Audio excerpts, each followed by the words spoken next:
வராக அவதாரம் வர்ஹா என்பது விஷ்ணுவின் 3ஆம் அவதாரம் ஆகும்.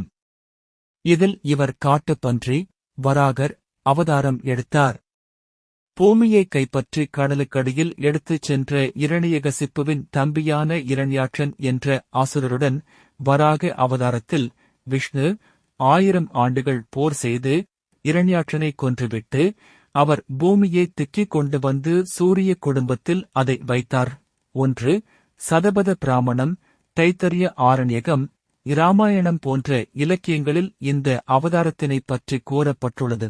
1 வராக அவதாரம் என்பதை ஆதி வராகம், யக்ஞ வராகம், பிரளய வராகம் என்று 3ஆக பிரித்துள்ளனர். இந்த பிரிவு அதன் வடிவத்திற்கேற்றபடி பிரிக்கப்பட்டுள்ளது.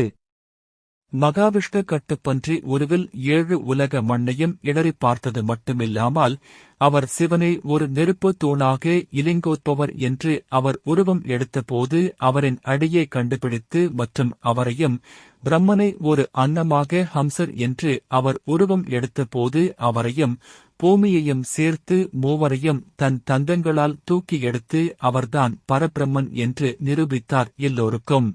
வராக புராணம் என்பது மகா புராணங்களில் 12வது புராணமாகும். இது திருமாலின் அவதாரத்தினை விளக்கும் புராணம். இப்புராணம் 24,000 ஸ்லோகங்களைக் கொண்டதும் திருமாலின் பெருமைகளை எடுத்துரைக்கும் சாத்விக புராண வகையைச் சார்ந்ததும் ஆகும். பாதாளத்திற்கு சென்ற பூமாதேவியை மீட்க திருமால் வராக அவதாரம் எடுத்தார். அவ்வாறு மீட்கப்பட்ட பின்பு பூமாதேவியின் கேள்விகளுக்கு வராக அவதார கோலத்திலேயே திருமால் அளித்த பதில்களின் தொகுப்பே இந்நூலாகும். வராக அவதாரத்தில் காசியப முனிவருக்கும் அவருடைய மனைவியான திதிக்கும் பிறந்த இரணியாகசனை திருமால் அழித்தார். இப்புராணத்தில் திதிகள், விரதங்கள், தீர்த்தங்கள், பாவங்களுக்கான பரிகாரங்கள் ஆகியவையும் கூறப்பெற்றுள்ளன.